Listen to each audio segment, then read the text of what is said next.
Hello everybody, John Russo here with a screencast for week 2. In this screencast I'm going to be covering three different ways to actually optimize video and images for use with web applications or websites.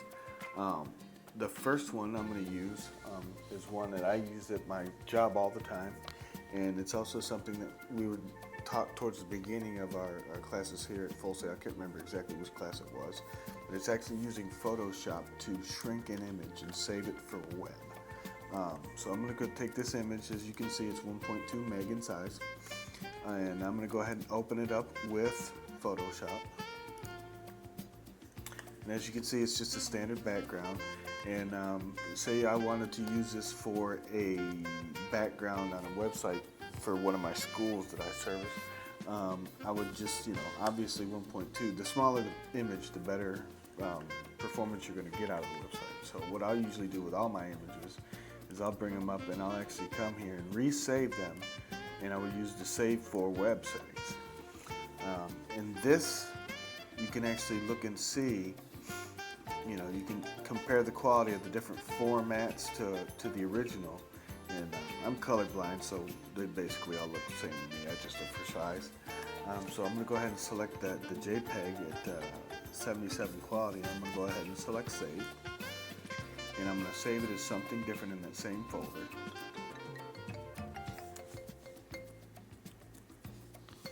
Go ahead and hit save. And then when I close it out, don't save. As you can see, it literally cut the size of the file in half. So now you have the same image, but half the size.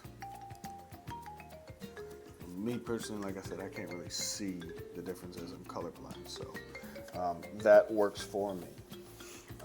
The second one I'm going to use is it's called Thumbs Up, and I actually made a plug for it, I think, in my initial video for this class.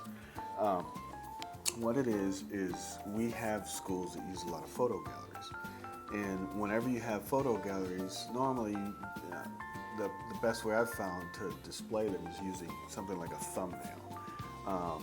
So what you do is you click on the thumbnail to open up the bigger picture. That's normally how it goes.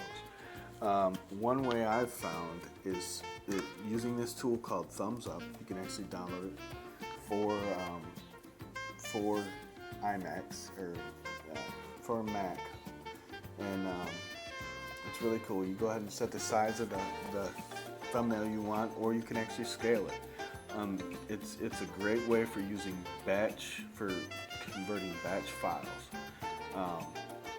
Like I said, what I'll do is I'll get a whole bunch of pictures that I need shrunk down to the same size, because you want them all pretty much the same size, and this tool will do that.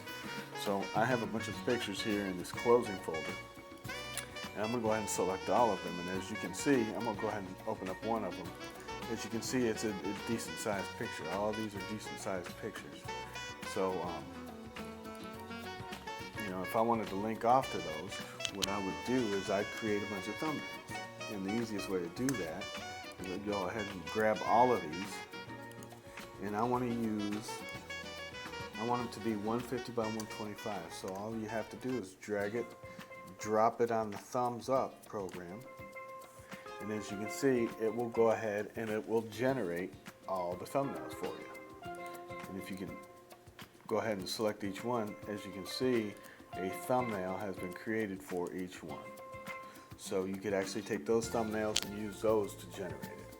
And I thought it was a pretty cool tool, and I'll go ahead and put a link to download it if I can find it in the text. Okay. The third and final product I'd like to show you is it's a video compression tool called Handbrake, and I'll also put a link to that.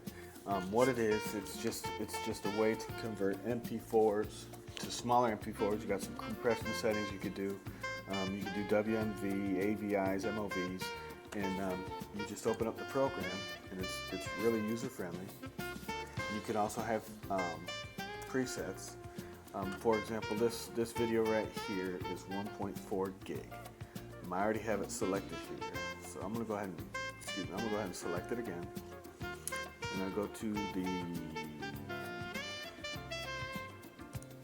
desktop, and where there's a folder, and I'm going to select the trip video, which is, like I said, 1.4 gig.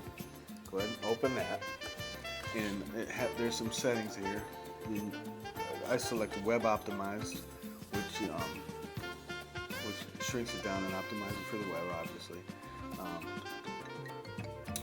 I use constant frame rate, and you can play with the settings. You can lower the bit rate of the audio, because if you wish, and it's just got different settings here. You can change it to the different file formats, but it's a really cool tool. So I'm going to go ahead and I'm going to save it in that same folder that I had, and I'm going to call it ESC Trip Video Small .mp4. So I go ahead and hit save, and then once it starts, I go ahead and hit start, and it'll start to shrink down the video. And I will tune out and be right back as soon as it's running closer. Winding down here, and once it's through, it'll go ahead and pop up and say, put that cocktail down, your handbrake cue is done. Alright, so the video's been converted, and it's actually stored. It only took about 5 minutes. It actually took 4 minutes and 17 seconds, so that's not bad for a 1 gig file. So I'll go ahead and close that down, and if you look, you can see that I took that same video and I converted it down from 1.04 gig to 203 meg. And if you open it up and look at it and hit play, and then you can actually compare the difference between the two. I lost my folder here.